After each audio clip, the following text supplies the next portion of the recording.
Bismillah ar-Rahman ar-Rahim. Nous allons essayer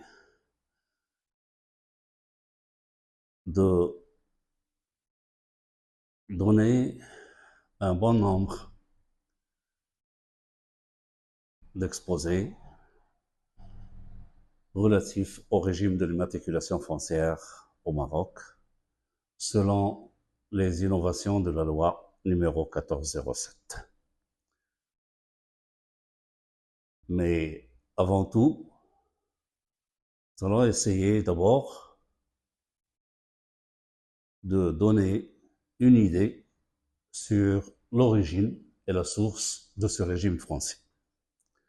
Donc, quant à l'origine du régime de l'immatriculation foncière, nous permettons de rappeler tout d'abord que le régime de l'immatriculation foncière, dit encore régime des livres fonciers, instauré au Maroc par le Daïr du 9 Ramadan 1331, correspondant au 12 août 1913, sur l'immatriculation des immeubles, tel qu'il a été modifié et complété par la loi numéro 1407, promulguée par le Daïr numéro 177-11-1 du 25 Hijja 1432, 22 novembre 2011, trouve son origine dans la loi australienne appelée Acte Torrens, du nom de son auteur, Sir Robert Torrens, registrar ou conservateur général de l'Australie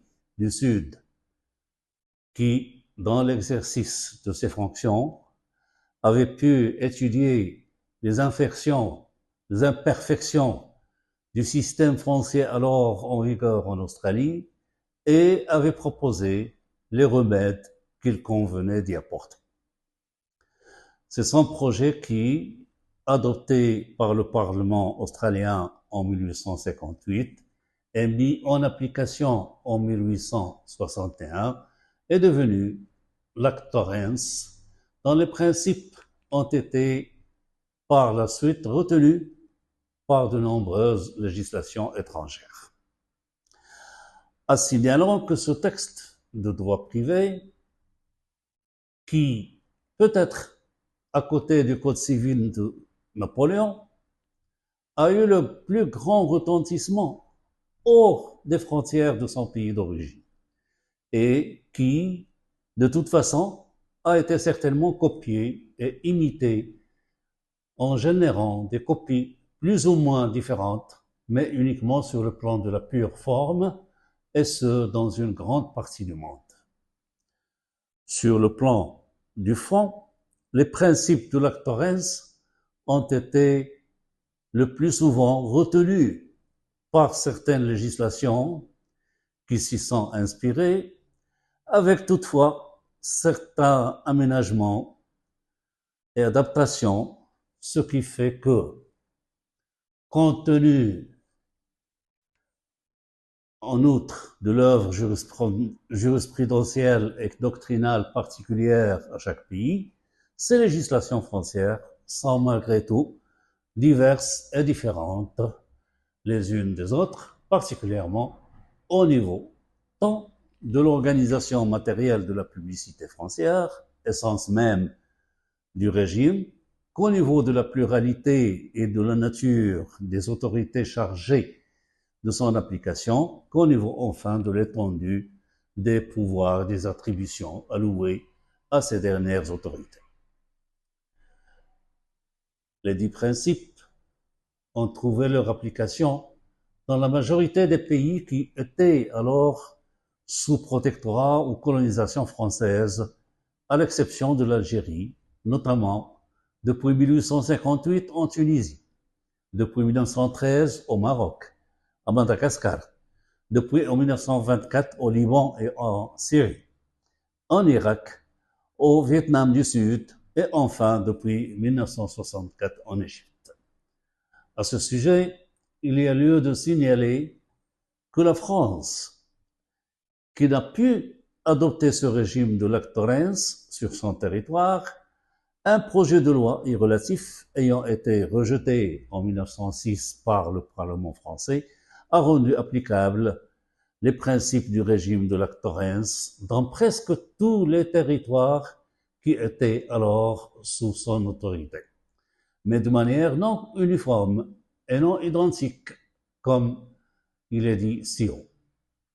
Et si le régime de Lactorens se trouve dans une certaine mesure dans les trois départements français du Haut-Rhin, du Haut-Bas-Rhin et de la Moselle, c'est que ce régime y a été introduit par l'Allemagne après 1871.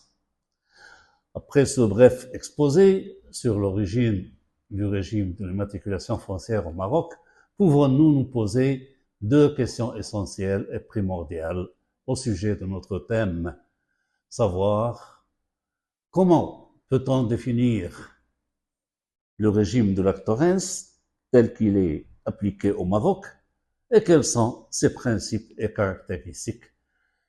Ces points seront développés dans les titres suivants. Titre premier, définition du régime de l'immatriculation foncière. Titre deuxième, les principes et les caractéristiques du régime de l'immatriculation foncière que nous allons traiter dans des vidéos postérieures, Inch'Allah. Merci de votre attention. Je vous remercie infiniment et à la prochaine vidéo.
Bismillah ar-Rahman ar-Rahim. Nous arrivons à la définition du régime de l'immatriculation foncière. Mais, avant d'entrer dans le vif du sujet, il y a lieu de noter que le législateur du Dahir du 12 août 1913 sur l'immatriculation des immeubles n'avait pas donné initialement une définition précise et exacte du régime juridique de l'immatriculation foncière. Mais il avait précisé quand même l'objet, la nature et les effets de l'immatriculation foncière, et ce, dans ses premiers et deuxièmes articles. La loi 1407, complétant et modifiant le Dahir du 12 août 1913 sur l'immatriculation des immeubles, ayant bien voulu mettre un terme à de grandes controverses et divergences de points de vue, de position et d'interprétation entre la doctrine et la pratique des conservateurs de la propriété foncière d'un côté et la jurisprudence d'un autre côté, la loi a donné clairement dans son premier article une définition précise et exacte du régime juridique de l'immatriculation foncière. Tout au moins, elle a essayé de le faire. Cet article premier, qui a fusionné les dispositions des anciens articles 1 et 2 du Dahir du 12 août 1913, dispose ce qui suit, je cite. L'immatriculation a pour objet de placer l'immeuble qui a été soumis sous le régime de la présente loi, sans qu'il puisse y être ultérieurement soustrait. Elle consiste, premièrement, à immatriculer un immeuble suite à une procédure de purge donnant lieu à l'établissement d'un titre foncier qui annule tout titre et purge tout droit antérieur qui ne serait pas mentionné. 2. Inscrire sur le titre foncier ainsi établi tout acte et fait portant constitution, transmission, modification, reconnaissance ou extinction de droits réels ou charges foncières relatifs à l'immeuble qui en fait l'objet. Fin de citation des dispositions du premier article. À noter qu'il résulte de cet article qu'il a donc repris et réitéré, en utilisant les mêmes termes, les effets de l'immatriculation foncière qui étaient précisés nettement, initialement et indépendamment dans l'ancien article 2 du Dahir du 12 août 13 sur l'immatriculation des immeubles. Ce qui nous amène à essayer de préciser le sens de l'expression immatriculation.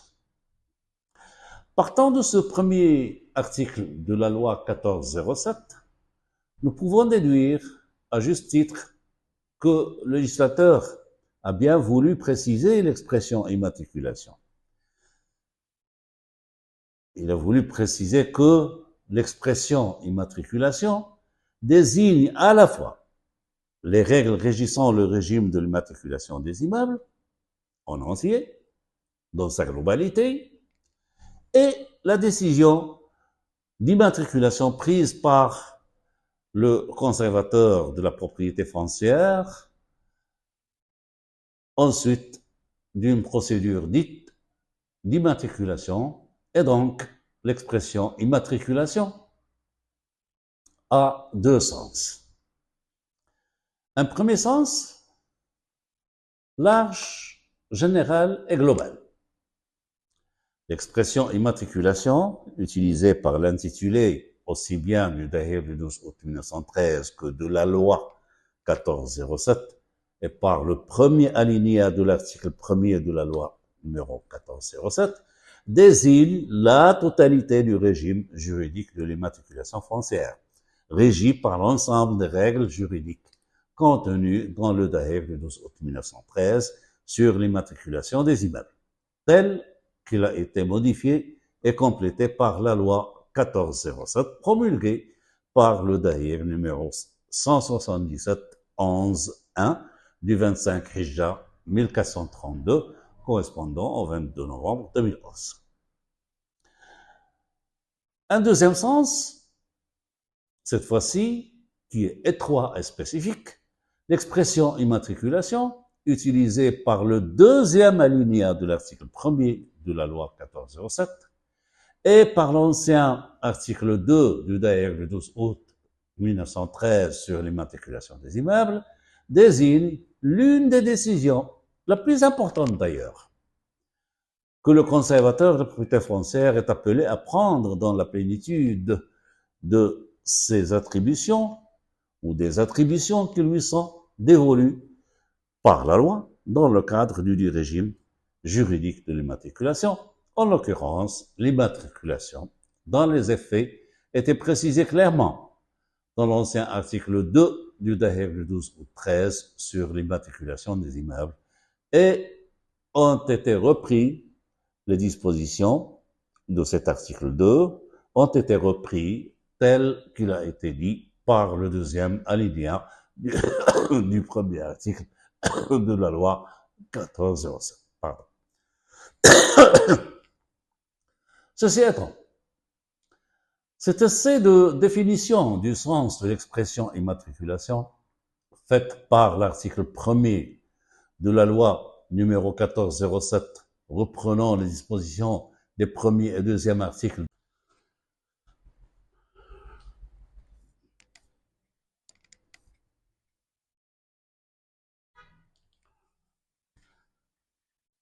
Bismillahirrahmanirrahim. Autrefois, donc, nous avons parlé de l'équivoque qu'avait créé l'utilisation par le législateur d'une seule et même expression, qui est l'immatriculation, ou tahfid en arabe, pour désigner à la fois le régime de l'immatriculation foncière dans sa globalité, que pour désigner une partie de ce régime ou ce sous-régime ou système se rapportant à la procédure d'immatriculation, c'est-à-dire la procédure de soumission de l'immeuble au régime de l'immatriculation foncière. Et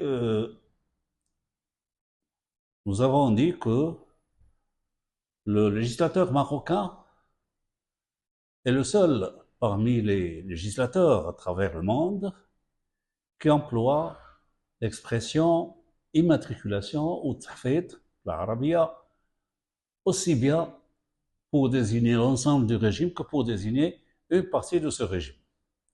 La plupart des législations emploient une terminologie différente, aussi bien pour l'ensemble du régime que pour des parties de ce régime.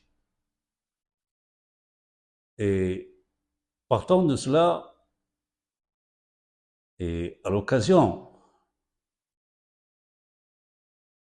où le législateur était appelé à statuer sur le projet de la loi numéro 1407, l'occasion s'était présentée pour adopter ou désigner la globalité du régime une expression autre que l'immatriculation, ou tahfid en arabe. Mais il ne l'a pas fait, malheureusement. Il aurait dû le faire pour de multiples raisons. Tout d'abord, et sur un plan purement linguistique et étymologique, l'expression at-tahfid en arabe ne dérive d'aucune racine ou origine et par conséquent n'a aucun sens. في العربية لا يوجد فعل حفظ يحفظ تحفيظا. يوجد فعل حفظ أو حفظ حفظا أو احتفظ احتفاظا، لكن حفظ هكذا فهو غير موجود واشتقاقه اللغوي خاطئ. على كل حال لقد أصبح الخطأ شائعا حتى وقع استعماله ووقع اعتباره صحيحا وهو خاطئ. على كل حال force ici de rappeler que la langue arabe, à côté de la Maziria, est la langue officielle du Maroc, donc langue de rédaction des textes législatifs, des arrêtés, plutôt des arrêts, des jugements, ainsi que des décisions réglementaires et administratives. Et de ce fait, il est impératif de respecter la sémantique de cette langue pour l'utilisation de ces expressions. Deuxième motif, puis d'un autre côté, et sur le plan de la pure technique de légifération, et en vue d'éviter de laisser la porte ouverte à de mauvaises interprétations de la loi, voire même souvent contradictoires, il est nécessaire d'éviter d'employer une seule et même expression pour désigner à la fois un régime dans sa globalité et un sous-régime ou système formant uniquement une partie de ce régime, tel qu'il est le cas dans le Daïr du 12 août 13 sur l'immatriculation des immeubles et la loi numéro 1407 qui l'a modifié et complété. Ceci étant, et pour mieux cerner la question, il y a lieu de noter que, d'un premier abord, le Daïr du 12 août 13 sur l'immatriculation des immeubles contenait 4 titres. Le premier est consacré à l'immatriculation et est divisé en 3 chapitres comme suit. Chapitre 1er de l'objet et de la nature de l'immatriculation, articles 1 à 8. Chapitre 2e de la procédure d'immatriculation, chapitre 9 à 61. Chapitre 3e des effets de l'immatriculation, articles 62 à 64. Le deuxième titre est consacré à la publicité des droits réels immobiliers affectant les immeubles immatriculés et à leur inscription sur les livres fonciers. Il est divisé en 4 chapitres comme suit. Premier chapitre, de la publicité et de la conservation des droits réels immobiliers, articles 65 à 68. Chapitre 2e, des inscriptions, articles 69 à 90. Chapitre 3e, des radiations, articles 91 à 100. Et chapitre 4e, de la délivrance des copies des titres et des certificats d'inscription provisoires, articles 100 à 103. Le troisième, ou plutôt les 3e et 4e titres du Daïr sont consacrés respectivement aux pénalités, articles 104 à 105 et 105, et aux dispositions générales, articles 106 à 109. D'un second rapport, la loi numéro 1407 complétant et modifiant le Daïr du 12 août 13 sur l'immatriculation des immeubles, et tout en conservant la même nomenclature du Daïr du 12 août 13 sur l'immatriculation des immeubles, presque, a manipulé 132 articles en opérant ce qui suit. La modification et le complétement de 63 articles. L'abrogation et le remplacement de 28 articles. L'ajout d'une section 19 articles et de 4 autres articles, tout en modifiant l'intitulé et le contenu de la section 6 du chapitre 2 du dit Daïr du 12 août 13 sur l'immatriculation des immeubles, qui était consacré au titre foncier et la rendant relative à une nouvelle procédure spéciale d'immatriculation groupée. L'ajout d'une section 7 qui a repris la réglementation du titre foncier tout en modifiant et complétant et remplaçant ou abrogeant certains de ces articles. Et enfin, l'abrogation de 18 articles. Il s'ensuit qu'avec l'adoption de la loi 1407, le Daïr du 12 août 13 sur l'immatriculation des immeubles, qui comportait 109 articles, compte actuellement 115 articles.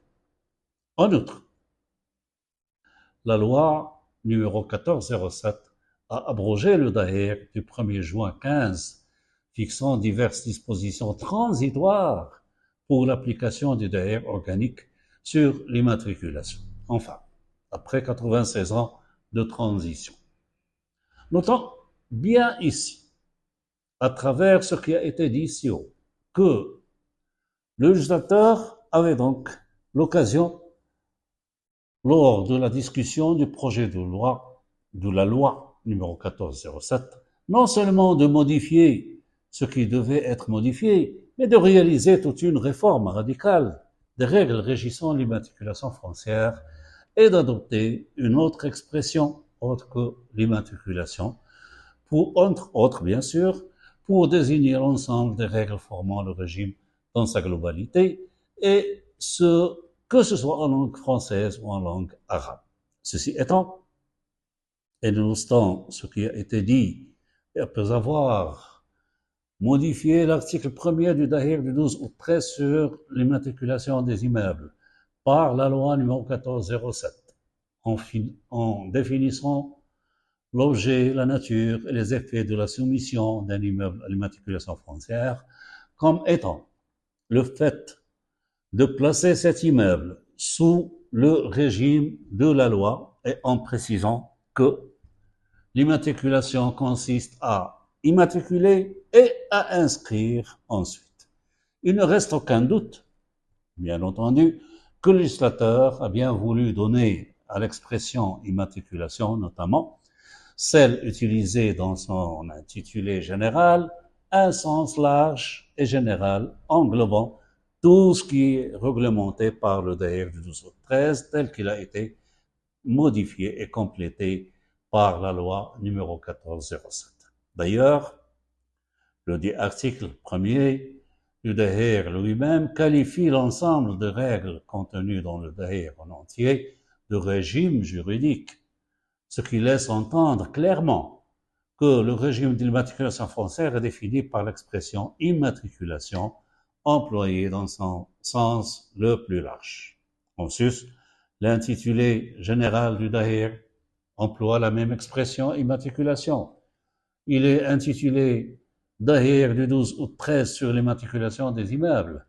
Cependant, malgré que la loi numéro 1407 a supprimé l'expression des immeubles du dit intitulé général du Daïr du 12 août 13, elle n'a pas modifié ou changé l'expression immatriculation. Au contraire, elle l'a conservée dans son intitulé général qui est devenu loi relative à l'immatriculation foncière.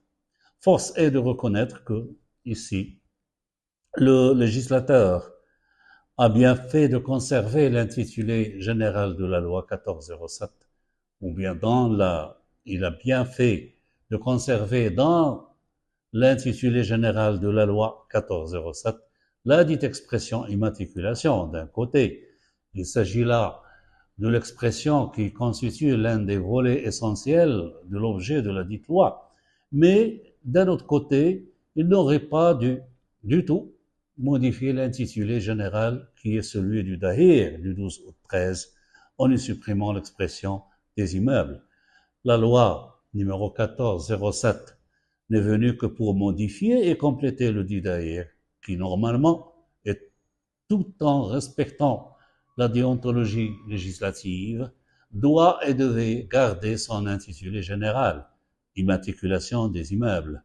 Il est bien clair que la dite loi n'a pas créé de nouveau régime.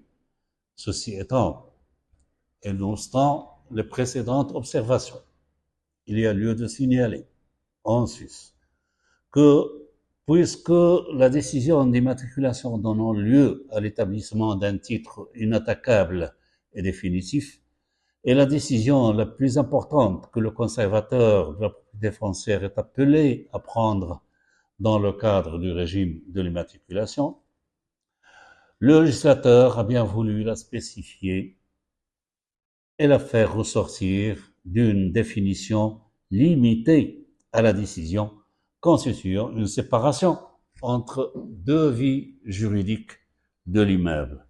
La première vie est l'ancienne vie de l'immeuble ou son historique sous le régime de la loi musulmane, laquelle vie comporte l'origine de la propriété, les différentes mutations qu'a connues la dite propriété, ainsi que les différents droits réels et charges foncières l'ayant grevé auparavant, et dans certains d'entre eux qui ne seraient pas révélés au cours de la procédure d'immatriculation seront méconnus et anéantis.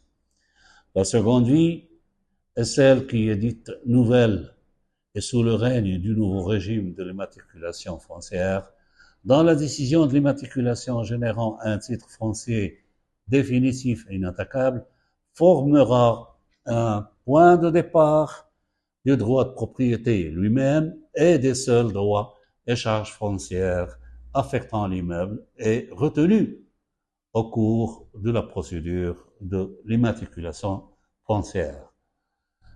Voilà ce que le législateur aurait dû faire et préciser. Et dans la prochaine vidéo, nous allons donner une définition générale du régime de l'immatriculation foncière en tenant compte des dispositions des articles du DAHER, bien sûr, tel qu'il a été complété et modifié par la loi 1407 et qui précise ou qui englobe la quasi-totalité des règles régissant le régime de l'immatriculation foncière. Et à bientôt. Merci. Wassalamu alaikum wa rahmatullahi ta'ala wa barakatuh.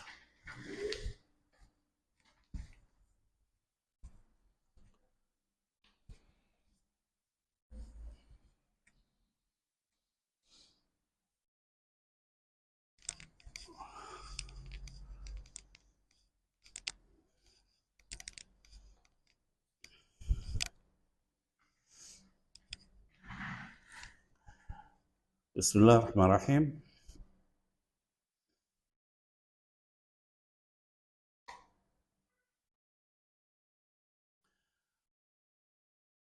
Après avoir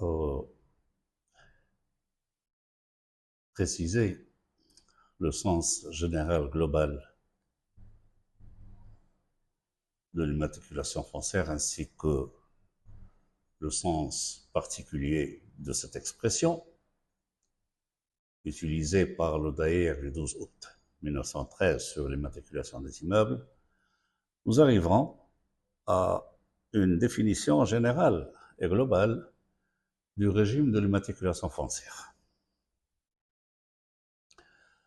Et ce, en prenant, bien entendu, en considération tout ce qui a été dit précédemment et notamment en se basant sur les dispositions des articles 1, 6, 7, 8, 17 à 23, 30, 52, 62 à 67, 91 et suivants du DAER du 12 août 13 sur l'immatriculation des immeubles, tel qu'il a été modifié et complété par la loi numéro 1407. Et à partir des dispositions des articles cités ci-haut, nous pouvons définir le régime d'immatriculation foncière d'une manière générale et globale, comme j'ai dit, comme suit. Le régime d'immatriculation foncière est un régime de publicité foncière réelle. Oui, un régime de publicité foncière réelle, et sur la notion de cette publicité foncière réelle, nous allons revenir par la suite pour bien saisir qu'est-ce que nous entendons dire par la publicité réelle foncière. Donc, c'est un régime de publicité foncière réelle se basant sur deux supports complémentaires et liés l'un à l'autre, deux supports inséparables, complémentaires. Le premier est juridique, le second est technique et cadastral, mais à effet juridique. Ce régime de l'immatriculation foncière consiste, comme il est précisé à l'article 1er du dit d'Ahir du 12 au 13 sur l'immatriculation des immeubles, tel qu'il a été modifié et complété par la loi numéro 1407, à ce qui suit. Au préalable, immatriculer chaque immeuble sous un nom et un numéro d'ordre particulier. Immatriculer, c'est donner à chaque immeuble un nom particulier qui va lui être permanent, sauf si le propriétaire veut le modifier, et un numéro d'ordre particulier qui va lui être attribué dès le dépôt de sa demande d'immatriculation, c'est-à-dire de sa demande de soumission au régime de l'immatriculation foncière. Ce numéro d'ordre va d'abord être attribué pour la demande, la réquisition d'immatriculation, et puis par la suite, il va être attribué au titre foncier qui va être établi à cet immeuble. Donc, immatriculer chaque immeuble sous un nom et un numéro d'ordre particulier sur des registres spéciaux appelés livres fonciers. D'ailleurs, certains législateurs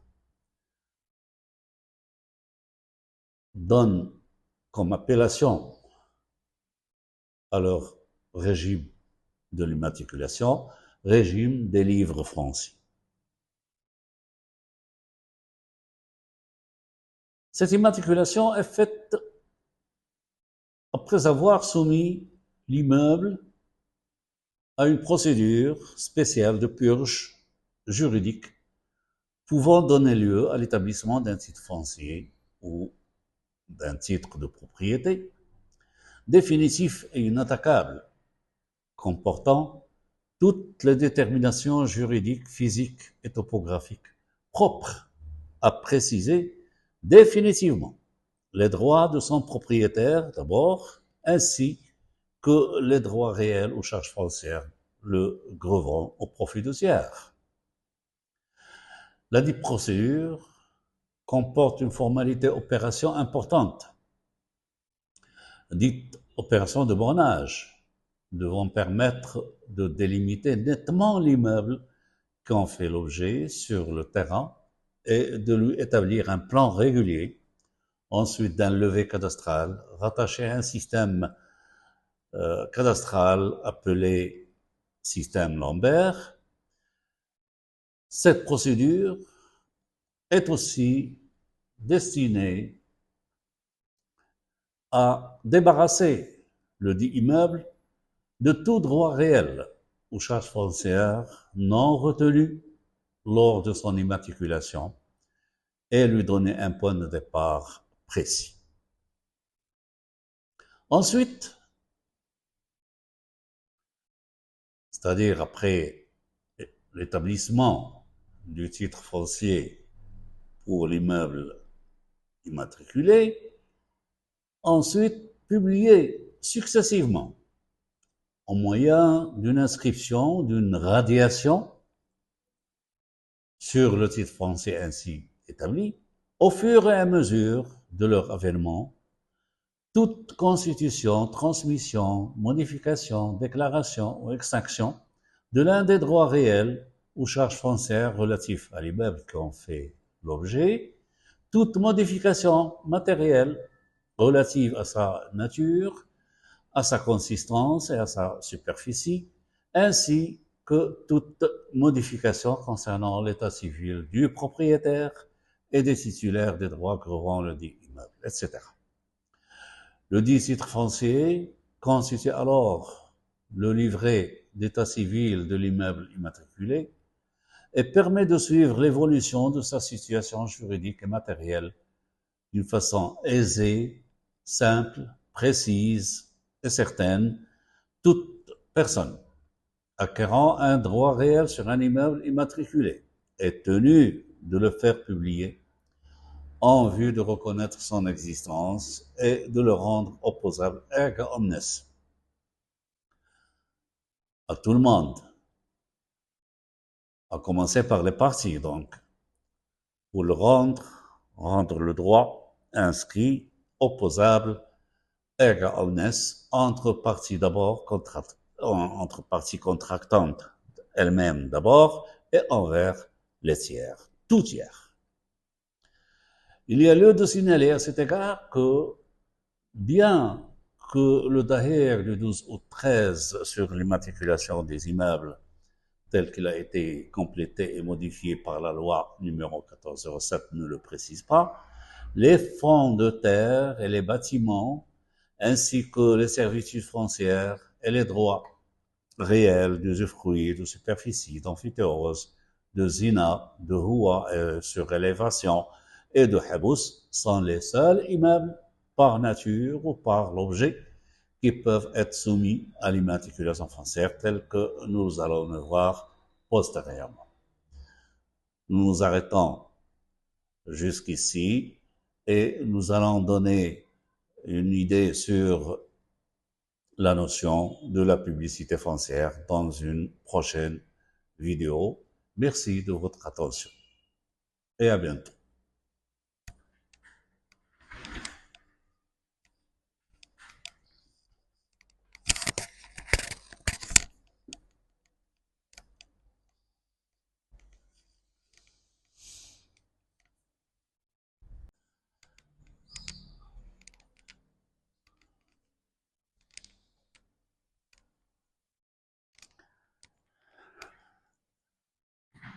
Bismillahirrahmanirrahim. Dans cette vidéo, nous allons traiter de la notion de la publicité foncière. Comme il a été dit ci-avant, le régime de l'immatriculation foncière au Maroc est un régime de publicité foncière réelle, laquelle publicité est entendue dans un sens purement juridique et non commercial. Elle ne vise pas à présenter l'immeuble en tant qu'objet ou une marchandise, une valeur commerciale, et à le faire connaître en vue de sa commercialisation, acte qui relève du marketing. Il s'agit là plutôt, et précisément, d'assurer sur le plan juridique et topographique une transparence entière et totale et d'instaurer une sécurité absolue des transactions immobilières. Partant de là, la publicité foncière vise à réunir 3 éléments fondamentaux, savoir. Le premier élément consiste à assurer une transparence entière et totale des droits affectant les immeubles, à commencer notamment par le droit de propriété lui-même. À cet effet, il est procédé à la collecte, à la vérification, à l'enregistrement et à la mention de tous les renseignements et données concernant aussi bien les immeubles intéressés que leurs propriétaires et titulaires des droits les affectant. Deuxième élément consiste à mettre tous les renseignements et données collectés à la disposition du public, et notamment des opérateurs immobiliers, quels qu'ils soient, des éventuels acquéreurs ou débiteurs, des investisseurs immobiliers ou établissements financiers et de crédit, tant à l'échelon du marché hypothécaire primaire qu'à l'échelon du marché hypothécaire secondaire. Le troisième élément consiste à reconnaître aux différentes formalités de la publicité foncière des effets juridiques précis donnant aux renseignements et données contenus dans la documentation foncière de plein droit le caractère de vérité juridique sûre, certaine et sécurisante, tout en garantissant les droits des uns et des autres, et particulièrement ceux des tiers inscrits de bonne foi. Ceci étant, il y a lieu de rappeler encore une fois, tel que nous l'avons déjà fait, que la publicité foncière au Maroc, telle qu'elle est en vigueur, est une forme de publicité réelle. C'est-à-dire que cette publicité fait de l'immeuble le pivot essentiel de son organisation. C'est autour de cet axe, l'immeuble, que sont recensés, collectés, vérifiés et mentionnés tous les renseignements et données juridiques, physiques et topographiques. Le propriétaire ou le titulaire du droit réel n'est donc qu'un élément ou une donnée parmi tant d'autres que la documentation foncière et cadastrale doit contenir. D'ailleurs, les dix renseignements et données sont réunis dans un même et seul document appelé titre foncier ou titre de propriété qui forme, comme nous l'avons dit, le livret d'état civil de l'immeuble intéressé. Et à ce titre foncier, il est annexé une copie du plan régulier établi pour le dit immeuble et qui comporte toute la détermination physique et topographique de ce dit immeuble. Force est de constater et de faire ressortir clairement que le régime de l'immatriculation foncière au Maroc, de par son support juridico-cadastral, revêt un caractère spécifique et unique au monde. Rares sont les pays qui adoptent une seule et même procédure comportant des formalités relatives aux deux volets juridiques et cadastrales à la fois. Rares aussi sont les pays qui confient l'application des procédures et formalités de l'immatriculation foncière ou de la publicité foncière à des organes ou structures dépendant d'une même entité, et ce même dans les pays qui adoptent un régime de publicité foncière ou d'immatriculation foncière réel, analogue à celui qui est en vigueur au Maroc. L'Australie et l'Allemagne, qui sont les créateurs du régime de la publicité foncière réelle, confient la partie juridique à des organes différents de ceux qui sont chargés de la partie cadastrale. Ainsi, et dans la plupart des pays européens ou américains adoptant l'un des régimes de publicité foncière, la conservation foncière, service juridique, dépend d'une entité autre que celle à laquelle dépend le cadastre, service technique. En sus, il est à noter que, dans la plupart des pays européens, le cadastre était établi au départ sur une base fiscale et non pas juridique. Son objectif essentiel était de cadastrer les propriétés en vue d'évaluer l'assiette des impôts, ce qui fait que ce cadastre était rarement précis, n'est pas rattaché au système Lambert et ne peut être utilisé pour la consécration des droits de propriété. Je vous remercie pour votre attention et à une prochaine vidéo. Merci.